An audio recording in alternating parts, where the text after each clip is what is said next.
नमस्कार दोस्तों, स्वागत है आपका मेरे चैनल पे। एक इंसान अपने जीवन में क्या चाहता है? खेती की ज़मीन से बाईपास निकल जाए, और अगर ना ही निकले तो कम से कम प्लॉट के बगल से ही बाईपास निकल जाए। उससे कम से कम मुआवजे के पैसे से तो कुछ उसका जीवन निर्वाह हो सके। लेकिन क्या कभी ऐसा होता है? ऐसा कभी भी नहीं होता है।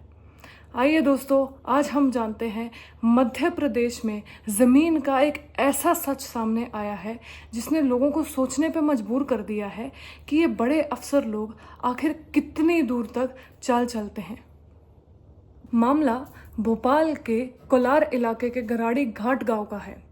यहाँ करीब 5 एकड़ कृषि ज़मीन की खरीद हुई, लेकिन सिर्फ यहाँ पे खरीदने की बात नहीं है। असली कहानी यहाँ पे टाइमिंग की है। मामले की शुरुआत दोस्तों 4 अप्रैल 2022 से होती है। दैनिक भास्कर की एक एक्सक्लूसिव रिपोर्ट के मुताबिक इस दिन एक ज़मीन की रजिस्ट्री की जाती है। ज़मीन करीब 2023 हेक्टेयर यानी कि लगभग मान के चलिए तो 5 एकड़ की होती है। डॉक्यूमेंट्स में तो ये दिखाया जाता है कि इस ज़मीन को 50 हिस्सों में खरीदा गया है। कुल इस ज़मीन को 50 हिस्सों में खरीदा गया, मतलब 50 लोगों ने मिलकर के इन्वेस्ट किया है। लेकिन जब कागज़ों को थोड़ा गहराई से देखा गया तो पता चलता है कि असली में इसके पीछे 41 अलग अलग खरीदार थे। रिपोर्ट के मुताबिक दोस्तों ये कोई आम खरीदार नहीं थे, ये थे IAS IPS ऑफिसर्स। और सिर्फ मध्य प्रदेश काडर के ही नहीं, दिल्ली, हरियाणा, महाराष्ट्र, तेलंगाना में तैनात ऑफिसर्स के नाम भी सामने आए हैं। यानी पूरा अगर मान के चले तो पूरे ऑफिसर्स क्लब मैंने ही इसमें इन्वेस्टमेंट की है। ये ज़मीन की रजिस्ट्री उस वक्त करीब 5 करोड़ 50 लाख रुपए की हुई थी, जबकि बाजार में इसकी कीमत थी 7 करोड़ 67 लाख रुपए। वहीं IPR में इसे लाइक माइंडेड इन्वेस्टमेंट के रूप में बताया जा रहा है। अब ज़मीन खरीदने के करीब 16 महीने यानी कि 31 अगस्त 2023 को मध्य प्रदेश कैबिनेट ने 3200 करोड़ रुपए के वेस्टर्न बाईपास को मंजूरी दे दी। ये जो बाईपास बनने वाला था, ये जो इन्होंने ऑफिसर्स ने खरीदी थी ज़मीन, उससे करीब मान के चले तो 500 मीटर दूर ही गुजरने वाला था। अब यहीं से ना मामला थोड़ा सा गड़बड़ होने शुरू हो गया था, क्योंकि अगर दोस्तों हम आम आदमी की बात करें, हमारी या आपकी बात करें, तो सड़क बनने की खबर हमें कब पता चलती है? हमें तो तभी पता चलती है जब JCB हमारे मोहल्ले में आ जाए, तब हमें पता लगता है यहाँ पे कुछ ना कुछ तो होने वाला है।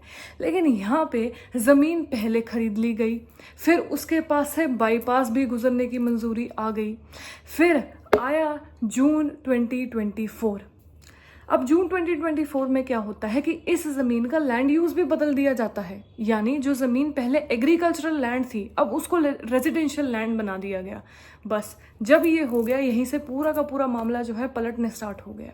अब जो ज़मीन पहले खेती के लिए थी, मतलब जो ज़मीन पहले एग्रीकल्चरल यूज़ की थी, अब यहाँ पे कॉलोनी काटने लायक हो गई।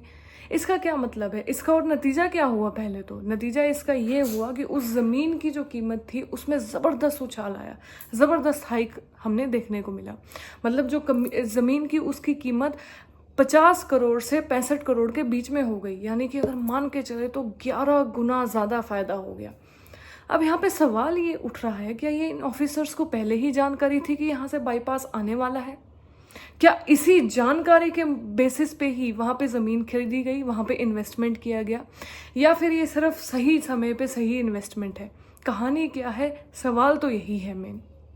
तो यही दोस्तों बहस चल रही है इंटरनेट पे, सोशल मीडिया पे। यही लोग कह रहे हैं कि सिस्टम में बैठे हुए लोग एक्चुअली कहाँ से कहाँ दाव पेच खेल देते हैं, हमें तो पता भी नहीं लगता। लेकिन सबसे बड़ा सवाल ये नहीं है। सबसे बड़ा सवाल और सबसे बड़ा मामला एक्चुअल में अभी भी यही है कि सिस्टम में जो लोग बैठे हुए हैं, जो ब्यूरोक्रेट्स हैं, जो IAS IPS ऑफिसर्स हैं, उनकी अकाउंटेबिलिटी कहाँ है?